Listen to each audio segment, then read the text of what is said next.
Welcome back to the Accuplacer practice videos. For today's video, we'll be doing something a bit different from what we were previously practicing, and instead of using the College Board's PDF of the practice test, we will be using the College Board Accuplacer practice app. Here in this document, I have compiled 20 questions from the quiz that you can take for free on the College Board website, and feel free to go on and do it on your own, but keep in mind that the questions are randomized, and these are just some examples that I have. For today's video specifically, we will be going over the Accuplacer reading questions. So let's get started. So, as previously mentioned before in other videos, when you have reading or writing questions, it's best to read the question first before you actually begin reading the expert that is given. Now, feel free to pause the video at any time if you want to read the actual excerpts by yourself, but I will be reading them once, as most of these questions are grouped together by passages. So I'll be reading this expert first, and then we'll move on to the questions. Let's begin. So for our first passage, I'll read the question with you guys, and it says, which of the following best describes what is happening in sentence 5 when Byron releases a long, incredulous breath, and Ruchira notices that she had been holding hers as well. Okay, let's read. As Ruchira is packing her apartment while preparing to move in with her new husband, Byron, she reflects on the first time he saw her artwork. He moved close to the wall and was standing very still. And it took her a moment to figure out that he was examining her brushstrokes. But only artists do that. Was he a closet artist too? Finally, he moved back and let out a long, incredulous breath, and it struck with her that she had been holding hers as well. Tell me about your work, he said. This was hard. She had started painting 2 years ago, and had never talked to anyone about it. Even her parents didn't know. When they came over for dinner, she removed the canvases from the wall and hid them in her closet. She sprayed the room with eucalyptus mist and lit incense sticks so they wouldn't smell the turpentine. The act of painting was the first really risky thing she had done in her life. Being at the gallery, she knew how different her work was from everything in there, or in the glossy art journals. Her technique was crude. She hadn't taken classes and didn't intend to.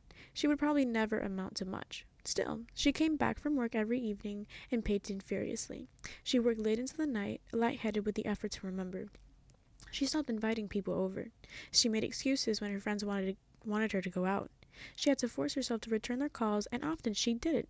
She ruined canvas after canvas, slashed them in frustration, and threw them into the dumpster behind the building. She wept till she saw a blurry brightness like sunspots wherever she looked. Then, miraculously, she got better. Sometimes now, at 2 or 3, her back muscles tight and burning, a stillness would rise around her, warm and vaporous. Held within her, she would hear, word for word, the stories her grandmother used to tell. Okay. So, it's asking us to look at sentence 5, which is the finally he moved back and let out a long, incredulous breath, and it struck her that she had been holding hers as well. So our answer choices here are Byron is shocked by the artwork and Ruchira is surprised by this unexpected response. Byron is bored by the display and Ruchira is disappointed in his reaction. Byron discovers Ruchira's secret and Ruchira is upset that it's been discovered. And Byron admires the artwork and Ruchira realizes that she had been nervous about his reaction. Okay, so from our first answer, Byron is shocked. It doesn't actually tell you any emotions that he's feeling towards her work. It just tells you that he examines her painting and then he just asks her about, her work of painting. So we can actually rule out that answer. Let's get a pen here. Ooh, too thick. Okay. We can actually rule out that answer. Byron is bored by the display. Once again, we don't get any reaction from Byron here. He's just asking or examining her work. So we can also rule out that answer. Byron discovers Ruchira's secret. Yes, he does, because we know that she never talked to anyone about it.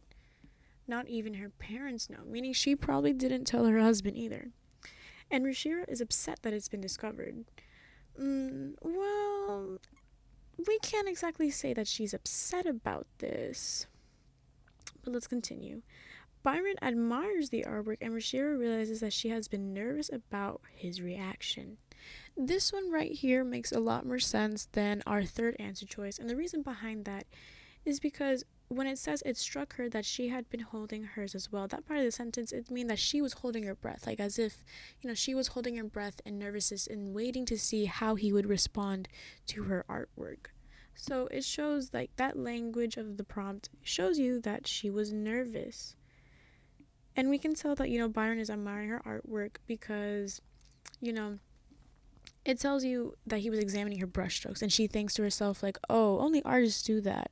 Maybe is he an artist? Is he interested in my work? Like, why is he examining it so much? You can tell he has an interest into this hobby of hers. Okay, so let's move on. Based on the passage, which of the following best characterizes the outlook of Rashira's parents on their daughter's interest in painting? So here I have highlighted sentence 9, because as mentioned before, if we read that first, if sentences 7 to 9, it tells us this was hard. She had started painting 2 years ago and had never talked to anyone about it. So we know she doesn't talk to anyone about her hobby. And then it tells you even her parents didn't know. So our answer here is simply that they were unaware of it.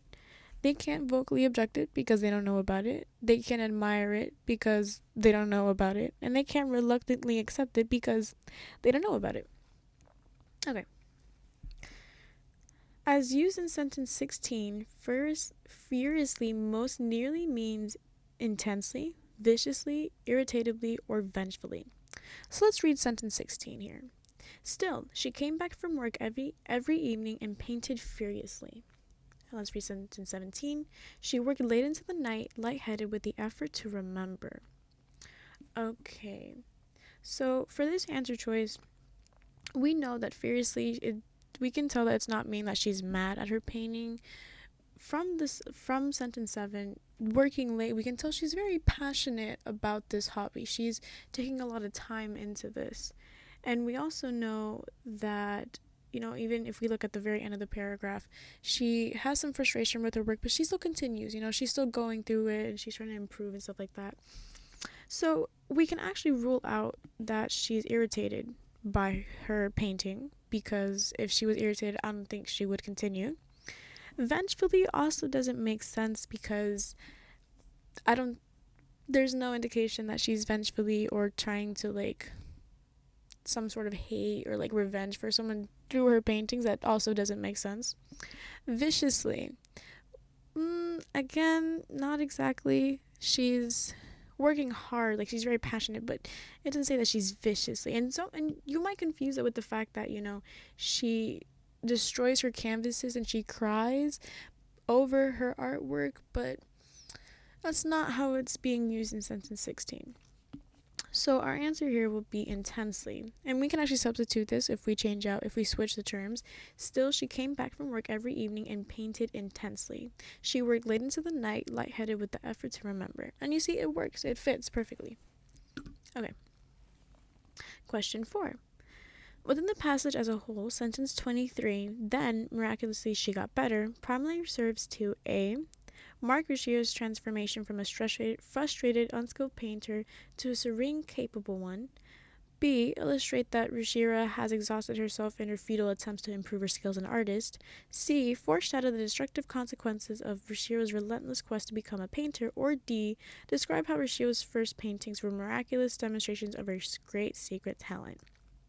Okay, so let's start with the process of elimination from the bottom up. So it tells you that this sentence 23 describes how Rashira's first paintings were so great and that this is how she discovered her talent. Well, we can actually debunk that with this sentence 14. Her technique was crude. She hadn't taken classes and she didn't intend to. So we know that she doesn't have experience, She doesn't have experience painting. She doesn't have experience with the arts, but she's trying her best, she's taking interest in it. And we can even see in the sentence before it actually how she also says she knew how different her work was from everything in the gallery or the glossy art journals. So she knows that she isn't like the best or well famous artist out there. So we can actually just cross that out. So, we have another answer. Foreshadow the destructive consequences of Rishio's relentless quest to become a painter. Wow. While yes, again, towards the end of this paragraph, it tells you that, she's very she's a bit destructive, but not to herself, more to her canvases out of frustration. And she throws away, we know that she throws away the paintings or art pieces that she does not feel that she enjoys or that she doesn't feel like is good enough by her standards. So this one also doesn't make sense because it's towards her canvases. She's not actually being destructive, and at no point does it say she's trying to become a painter. This is more of like a hobby that she's gotten into. So we can also cross that one out. Okay. B. Illustrate that Rishir has exhausted herself in her futile attempts to improve her skills as an artist. This completely contradicts the statement because it literally tells us that she got better, meaning that she does improve her skills as an artist. So this is also wrong. And finally, mark Rishio's transformation from a frustrated, unskilled painter to a serene, capable one. Yes, it does, because we understand that she goes, she has these moments of frustration, she's very unskilled, she has no technique, but then it tells us straight up, right there explicitly, that she got better. So our answer is A. Okay. So here we have another passage. Feel free to pause or you can read along with me. Passage 1. Oh, actually, before we start, let me read the question that we have here. So which choice best describes the relationship between passage 1 and passage 2? Also, remember, when you have passages or multiple passages for one question or one set of questions, they'll usually ask you to compare and contrast or pull specific details from both passages. So while you read, try noting, the details that seem similar or that appear in both, or if they're maybe like going against each other, if it's a debate. Keep those in mind when you read, multiple passages like these. Passage 1. When biologist Mark A. Davis talks about exotic species, he eventually comes to an LTL, his shorthand for learn to love them, flying in the face of the conventional wisdom among biologists that exotic species are harmful to native ecosystems. Davis and a cohort of biologists espouse a heretical viewpoint. Exotic species are here to stay, so get used to them, and forget about ripping out the fast-spreading shrub buckthorn on a large scale or throwing Asian carp on the bank to die. If the newcomers are only changing the ecosystem but not causing significant harm, then altering one's perspective is certainly much less costly than any other sort of management program, Davis writes in his recently published book, Invasion Biology. It's amazing how extensive the indoctrination has been. Non-native species are bad. We've got to get rid of them, says Davis, chairman of the biology department at Macalester College in St. Paul, Minnesota. Boy, if you want nature to stop, you're going to be miserable. Davis and his like-minded colleagues contend that the rigid attitudes and militaristic metaphors that characterize the debate about exotic species make for poor science and policy making. And we have a footnote from Greg Breening, courting controversy with a new view on exotic species. Okay, passage 2. On the top of his head, Dan Stimberloff, professor of ecology and evolution at the University of Tennessee, can run through a list of devastating invasive species from Brazilian pepper in Florida to gray squirrels in the UK to zebra mussels clogging water pipes in the Great Lakes.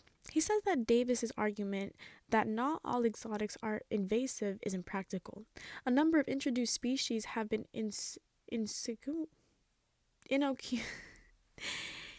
innocuous for decades, and they can suddenly explode and become problematic, he says. He points to the example of ornamental figs in Florida, which arrived in the early 1900s. Confined to backyards until their pollinating wasps showed up 25 years ago, figs have now invaded Everglades National Parks. Other ecologists have taken a more nuanced view of the invasive question. The extent of their harm may be overstated, says Princeton's David Wilkove, who first tallied up the threat of invasive species and still stands by it. Maybe the issue is, are we being strategic in the way we combat invasive species? And I think that's a fair question to raise. And the footnote, adapted from Brendan Borrell, Alien Invasion, and ecologist doubts the impact of invasive species. Okay, So from these two passages, you see I have some side notes. So from our first passage, we have that this biologist Davis, he's kind of saying, maybe the invasive species, they're not that bad. They're like, we have to deal with it. Nature is nature, and we can't fully control that. But we see in passage 2, Dan Simberloff has a bit of a different, view on this discussion. And he's saying, invasive species are bad. And he gives examples. He's telling us there's so many that it's very important. So let's look at our question again. Which choice best describes the relationship between passage 1 and passage 2? Passage 1 introduces a new approach to a problem that is further supported in passage 2. No, that is not correct. We know that they're actually opposing sides of a debate. Passage 1 describes a long-standing debate that passage 2 seeks to resolve. Passage 2 isn't really seeking to resolve this debate. They're more stating their own viewpoint, so again, that's wrong. Passage 2 presents responses to assertions that passage 1 makes about an issue. Yes, actually, passage 2 is responding to passage 1, and we see this clearly in this sentence right here, where it says, he says that Davis' arguments on that not all exotic species are invasive are impractical. Dan is quite literally specifically responding to Mark A. Davis. He is responding, passage 2 is responding to passage 1 about this issue. Passage 2 offers a plan of action to address a concern that passage 1 raises. Again, that's also wrong. We don't get a sort of like plan of action from passage 2. They're just stating their different viewpoints. And that makes C our correct answer. Okay. Question 6. Based on the information in the two passages, on which of the following points about non-native species are Davis and Simberloff most likely to agree? A. The scientific community is being strategic in the way it combats non-native species. Actually, no. In the passage 1, Davis is talking about, letting these species exist, and that, we need to think of another way instead of worrying about these invasive species. We can't control nature.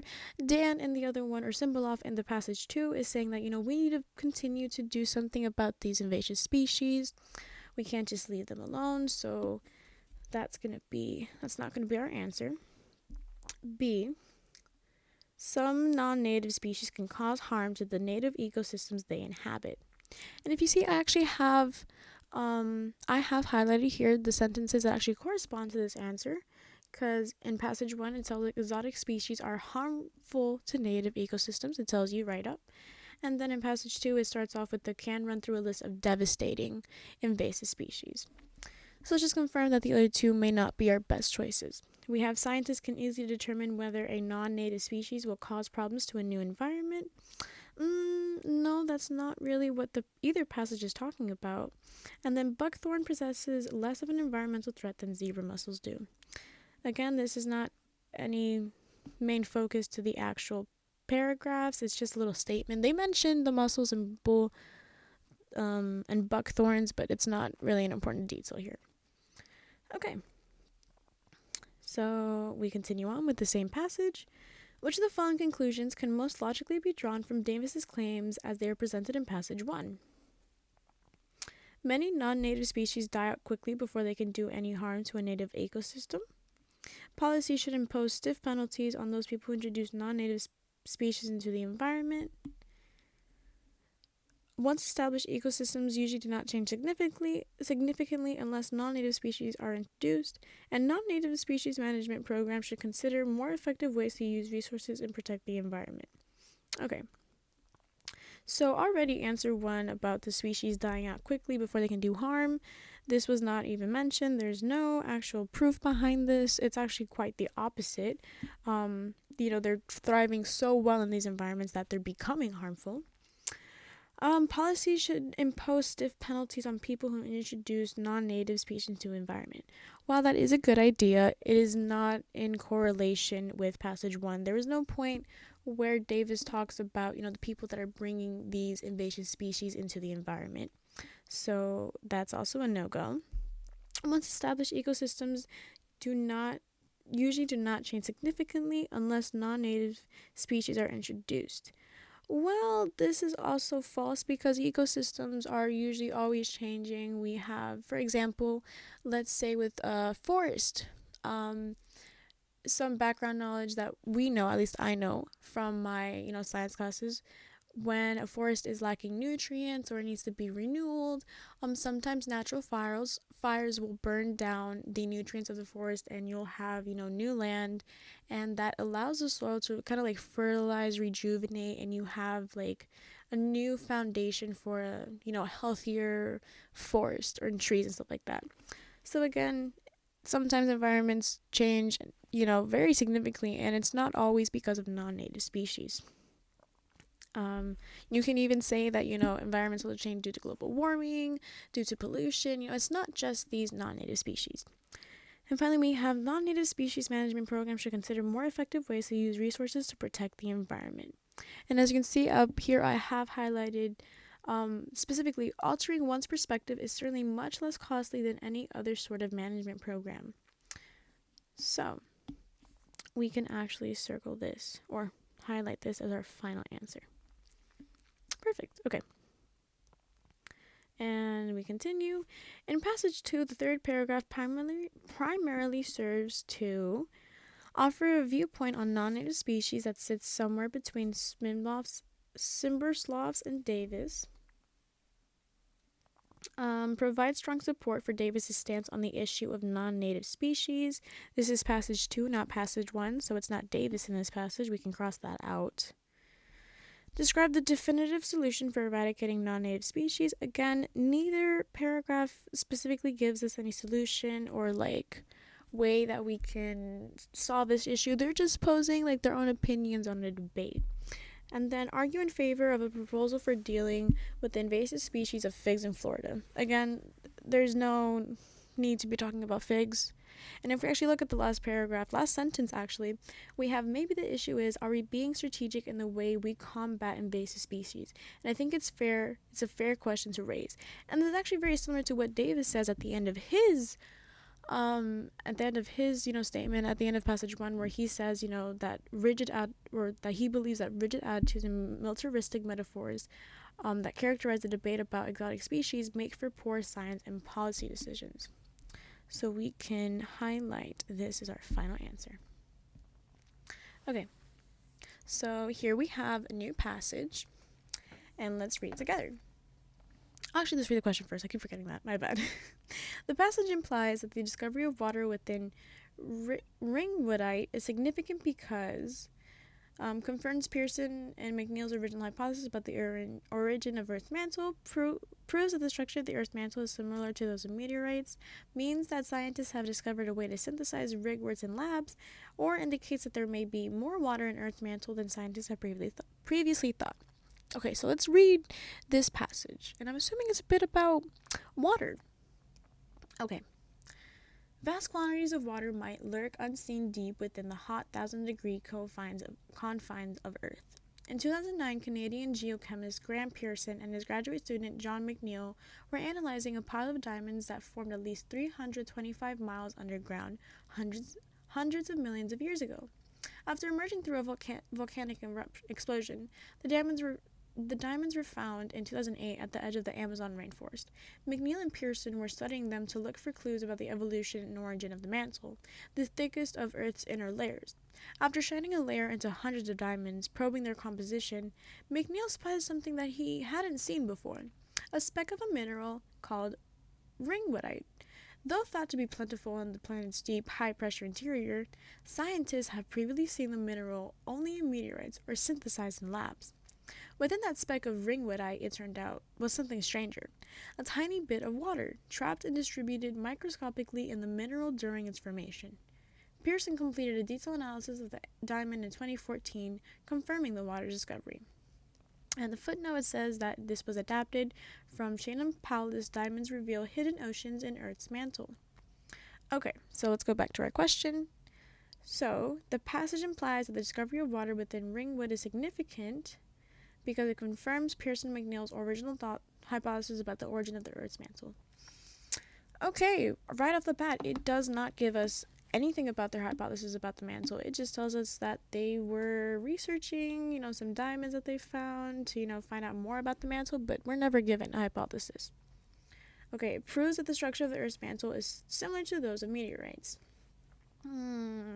Well, it does mention how this ringwoodite has minerals that were only found in meteorites or synthesized in labs. So, we'll check back on that one. Let's see what other answers we have. Means that scientists have discovered a way to synthesize ringwood in labs. No, this is not significant because we know that, these minerals are already synthesized in labs, but what it really important to note is that this natural ringwood that they found in the diamonds, it contained water. That's the difference between that and the one synthesized in the lab.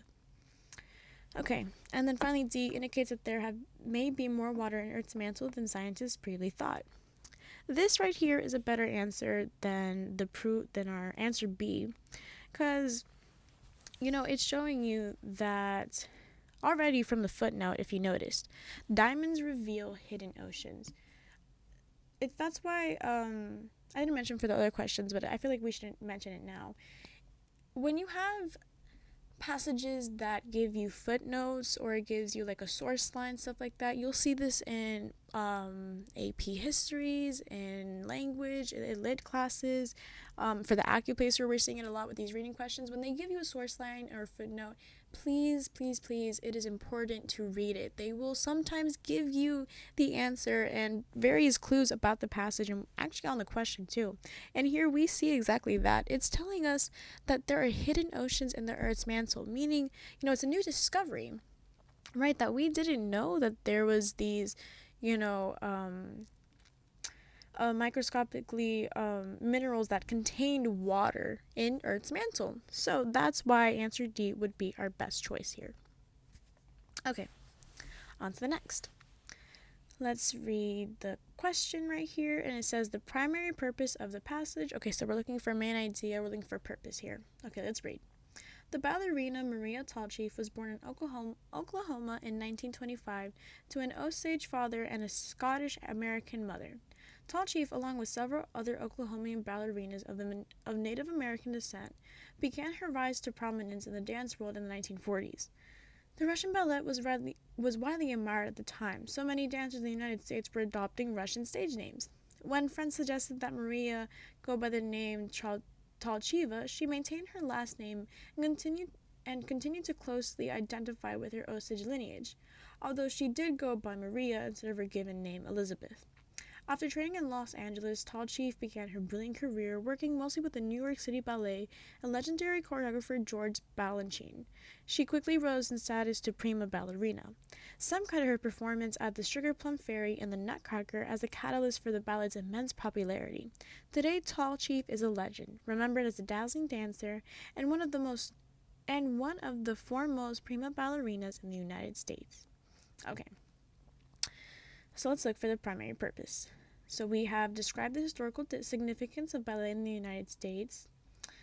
That's a very vague answer.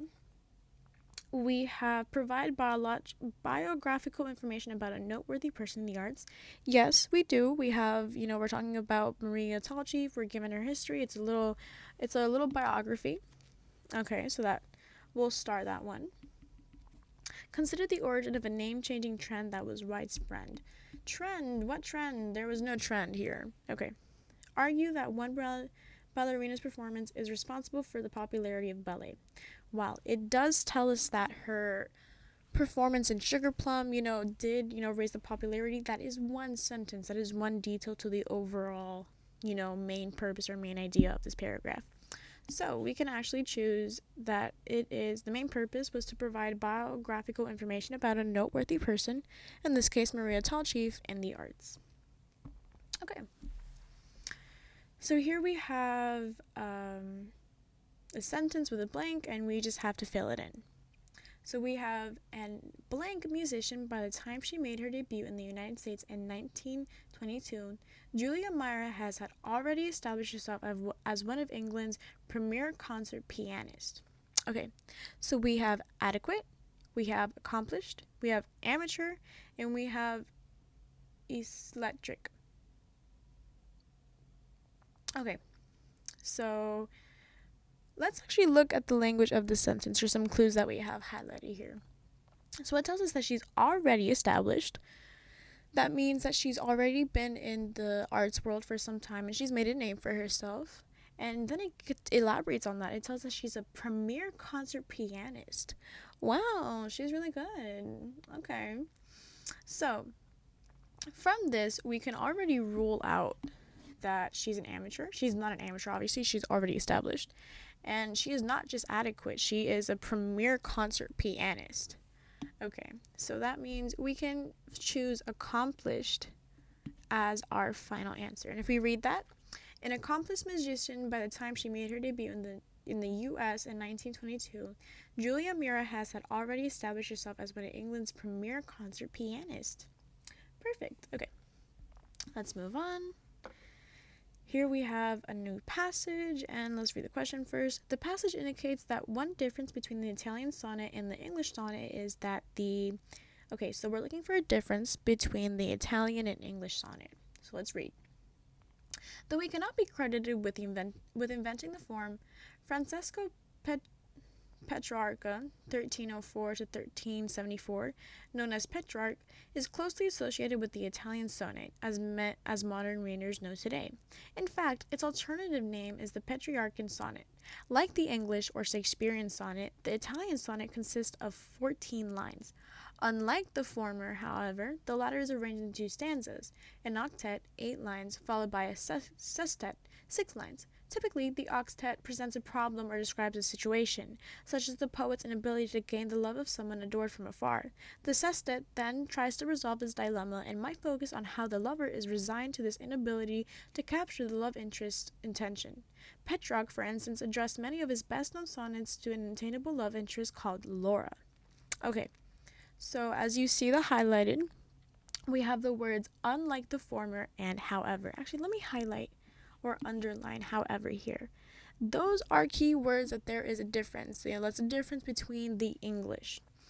So it tells us that the difference is that these sonnets are arranged in 2 stanzas. So let's look at the answer that tells us that it's 2 stanzas compared to the English one. So we have total number of lines in each sonnet, and each type of sonnet varies. No, this is a lie, because in the sentence before it tells us that actually both of them consist of 14 lines. So that's wrong. We have English sonnet is limited to 2 stanzas, where Italian sonnet may have 8. That's actually wrong. We are told that the Italian has 2, not the English. Italian sonnet is composed of 2 stanzas, while English sonnet is not. There we go. Bingo. Okay, let's read the last one. Italian sonnet generally focuses on unrequited love, but the English sonnet usually celebrates requited love. Okay, there's no proof from the passage about this answer, and we can also rule it out because they quite literally mention Shakespeare, English Shakespearean sonnets, which it does have unrequited love. Shakespeare has many themes. It's very vague right there, and there's no proof to back up this answer, so we can also rule that out. Okay, question 13.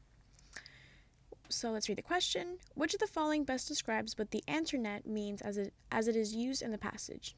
Let's read. Deborah Gordon, a biologist at Stanford University, studies ant colonies in the Arizona desert to find how they manage to accomplish complex tasks with no language and no hierarchical leadership system. She has found out the ants use simple interactions that can be combined to carry out much more complex tasks. Gordon calls this network the Anternet and believes the way it works could help us understand how information spreads, from how data is transferred over the internet to the workings of our brains. From the BBC Future, Decoding the Internet of Ants. Okay, so which of the following best describes what the Anternet means as is used in the passage? It says, a rating system Gordon created to measure the level of complexity of complexity of the task the ants undertake. The neural paths in ants' brains that Gordon found were responsible for forager ant behavior. It does not talk about that at all, so we can rule that one out. We have the hierarchical leadership system that Gordon identified among the ants she studies. No, again, it does not talk about that, actually. And then we have a term Gordon uses to refer to the network of interactions ants use to complete complex tasks. Yes, that is it, actually. And we can tell by the language that we have highlighted. It says, combine to carry out complex tasks. And then she says, network. Okay, that's alluding to the internet. How information spreads, data is transferred. And as you can tell, again, the source line, the footnote, gives us a clue to our answer. Decoding the internet of ants. Internet. It's a little play on words right there. Okay, so let's move on to the next question. Question 14. We have the passage. The passage's author most vividly conveys the sense that Plump's poetry is like music when he, and then it has the answer choices. Okay, let's read the passage. He is the poet laureate of Chicago jazz and blues, a man who conveys in words as much melody and rhythm as the musicians he immortalizes in print. For more than 4 decades, Sterling Plump has transformed the sounds of Chicago jazz giants, such as Vaughn Freeman and Fred Anderson, into phrases that swing and dance and sway on the page. Read a poem by Plump and you can hear the rasp of Freeman's horn or the free flights of Anderson's solos. Okay, so already we have, this poet is able to write poems and he's able to, use words in such a sense that it almost feels like a melody. It has a rhythm to it, it has like music to it. So let's read the question again. The passage's author most vividly conveys a sense that Plump's poetry is like music when he uses words like swing, dance, and sway to characterize phrases in Plump's poems, defines Plump as the poet laureate of Chicago jazz and blues, explains how long Plump has been writing about Chicago jazz giants. That one we can already cross out because it's not about how long he's been writing, it's what he's able to do with his talent. And it urges people to read Plump's poems and listen to the music Plump immortalizes in print. Okay, that's more of like the purpose of the passage, which is not what we're kind of looking for right now. So, I have here highlighted the word music, and what do you do with music? You dance to it, you vibe to it. You're moving to the music, and it says that this poet, he's able to use phrases and make it seem as if the words are swinging and dancing on the page. That perfectly conveys how he's able to characterize phrases into his poems to seem like music. Okay. Question 15. Based on the passage, the author's attitude towards Munoz's paintings can best be characterized as one of lighthearted amusement, critical dismissal, respectful admiration, or bored dissatisfaction. Okay, so let's read this passage here. We have Chicago-based artist Elsa Munoz's paintings that depict diverse subject matter from meditative portraits to moody landscapes are united by her use of stylistic realism, instilling a sense of masterfully balanced beauty and tension into each scene. Munoz bases her paintings on her very own photographic material in order to seize a temporary moment when it's light or a certain pose and prolongs the initial sense of a subject by painting it as realistically as possible. From Chris Miller, review Elsa Munoz, National Museum of Mexican Art. Okay, so we're looking for the author's attitude. Attitude is just another way of saying like their tone, their mood, the way the language is being said in this, passage. So I actually have here above, it says language is equal to tone plus mood. The language gives you, hints and feelings of vibes to what maybe the tune is or the attitude of the author is. So let's look. We have lighthearted amusement. Not exactly. We have critical dismissal. He is not dismissing, he's not being critical, he's explaining, and he's almost praising her with, this masterfully, using the words like masterfully, balance, beauty, and tension. Okay, so we have respectful admiration. That one hits the spot, doesn't it? And then we had bored dissatisfaction. He obviously doesn't seem bored. He's writing a whole article about this, so we can rule that one out. And we have respect and admiration. Okay.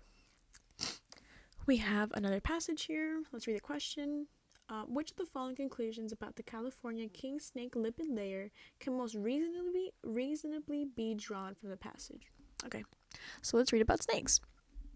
Joe Bio at Oregon State University and his collaborators used a scanning electron microscope combined with spectroscopy to examine the scales on the California king snake's underbelly. The analysis showed fatty lipid molecules lining up in regular rows and columns perpendicular to the scales. This apparently is why the snake's outer lipid layer is so tough. It acts like the nylon layer of a down jacket, preventing friction, including particles from touching the underlying skin, while still being flexible enough not to break. The scales on a snake's back are thicker, but have thinner lipid layer, and thus are less able to switch from soft to stiff. The back scales are mainly there to prevent reflections and provide camouflage, rather than help with movement, said collaborators Stanislav Korb at University of Kiel in Germany. You can't feel those subtle differences with your bare hands, but they are there nonetheless.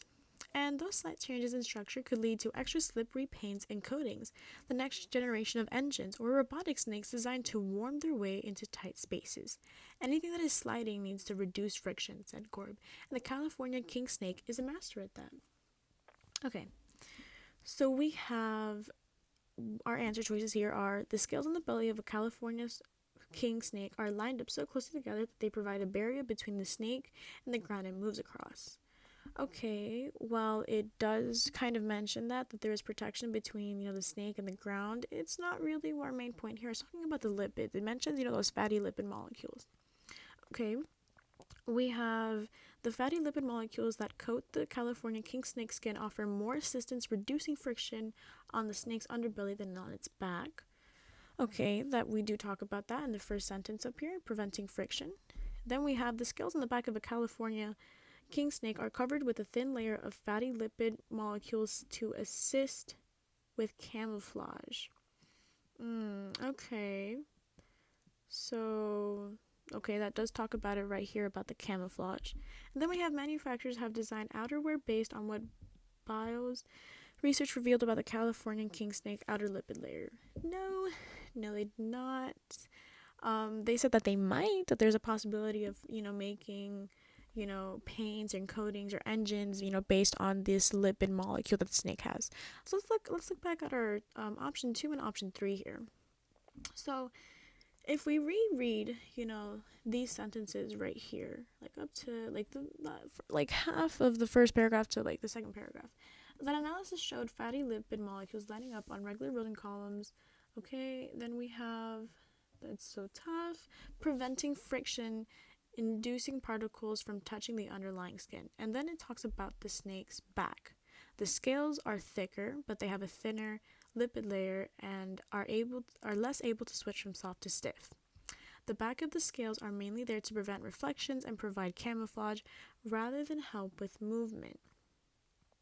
Okay, so for option 2, it tells us that it's offering more assistance reducing friction, and that is true. That is what they're implying here. So we can actually choose this answer. And then the reason we can't, or what we won't choose C here, is that it talks about, the scales on the back being covered with the thin layer of fatty lipids, but we're mostly looking about the lipids on the underbelly. That's our main focus. It just kind of tells you, it's trying to, this right here, that it has thinner lipid layer, that's trying to confuse you. That's just straight up confusion, because it's mainly talking about the scales on the back, and that's a bit different from, the skin that we're talking about, that the first paragraph mentions, right? So that's why our answer is B. Okay, let's move on. So the passage's references to cryptograms, codes, and SOS calls in the first paragraph primarily serve to, and then we'll read the answer choices now. Okay, so when we're reading this, let's look for those, those keywords, those cryptograms, codes, and SOS calls. Actually, in the first paragraph. So we just have to read the first paragraph. If plants seem silent to us, it's only because we're oblivious to their chatter. We are just beginning to tap their cryptograms. Plants emit codes into the air all the time, helping them defend against insects and other threats, and in some instances serving as warnings to their neighbors. Moreover, plants can send SOS calls for rescue mission and summon predators to feed on insect invaders. Okay, so we have that these, References provide an example that illustrates how one particular plant species releases a herbal scent to attract certain species of insects. No, that's not really what we're talking about here. I mean, you can also debunk that if we actually read any further, because it actually right away tells us that they speak in chemical codes, not really scents. So that's a big no.